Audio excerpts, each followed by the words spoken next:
Hello guys, ഇന്ന് വളരെ വൈകിയാണ് നമ്മൾ റൂട്ടിൽ നിന്ന് ഇറങ്ങിയത്. അതുകൊണ്ട് തന്നെ നല്ല വിശപ്പുണ്ട്. ഒരു വെറൈറ്റി ട്രൈ ചെയ്യാൻ എന്ന് കരുതിയാണ് നമ്മൾ ഈ സ്പോട്ടിലേക്ക് വന്നത്. അപ്പോൾ നമ്മുടെ ഈ ലൊക്കേഷൻ വരുന്നത് നമ്മുടെ അബുദാബി ബദാസായത് ലുലു മാളിന് അടുത്തായിട്ടാണ്. അത്യാവശ്യം നല്ല ആംബിയൻസും കാര്യങ്ങളും എല്ലാം തരുന്ന നല്ല കുഞ്ഞു ഷോപ്പാണ്. ആ ആംബിയൻസും കണ്ട് ചെറുതായിട്ടൊന്ന് വീഴാൻ പോയ കാഴ്ചയാണ് ഇപ്പോൾ നിങ്ങളെ കണ്ടത്. എന്തായാലും ബാക്കി കൊണ്ട് രക്ഷപ്പെട്ടു. അപ്പോൾ അധികം താമസിപ്പിക്കാണ്ട് നമുക്ക് വന്ന കാര്യത്തിലേക്ക് കിടക്കാം.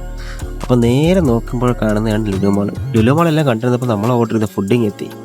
കുറേ നാളായിട്ട് കഴിക്കണമെന്ന് വിചാരിച്ച ഐറ്റമാണ് ഇന്ന് നമുക്ക് അപ്രതീക്ഷിതമായി കിട്ടിയത്. നെയ്ച്ചോറും ബീഫ് പള്ളിക്കറിയും. നമ്മുടെ സുഹൃത്തും അത് തന്നെയാണ് ഓർഡർ ചെയ്തത്. എന്നാൽ കൂടെ വന്ന മറ്റൊരാൾ ഓർഡർ ചെയ്തത് മട്ടൻ ബിരിയാണിയാണ്. അത്യാവശ്യം ഏറെക്കുറെ വെറൈറ്റികളുള്ള ഷോപ്പ് തന്നെയാണ് കേട്ടോ ഇത്. ഇറച്ചിച്ചോറ്, നെയ്ച്ചോറ്, പള്ളിച്ചോറ്, പള്ളിക്കറി, തേങ്ങാച്ചോറ് എന്നിവ വേണ്ട എല്ലാ ഐറ്റംസും ഇവിടെ ഉണ്ട്.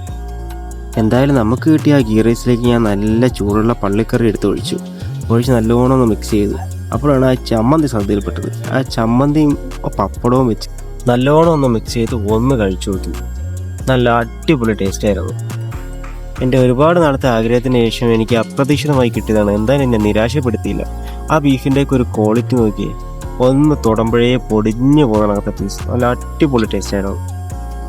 ബിരിയാണി എല്ലാം കഴിച്ച് മടുത്ത് എന്തെങ്കിലും വെറൈറ്റി വേണമെന്ന് ആഗ്രഹിക്കുന്നവർക്ക് ട്രൈ ചെയ്യാൻ പറ്റിയ നല്ല ബെസ്റ്റ് സ്പോട്ടാണ്. അപ്പോൾ എൻ്റെ ഒരുപാട് നാളത്തെ ആഗ്രഹത്തിൽ ഒന്ന് സാധിച്ചതിന് സന്തോഷത്തിൽ മനസ്സും വയറും നിറഞ്ഞ് ഞങ്ങൾ അവിടെ നിന്ന് ഇറങ്ങി.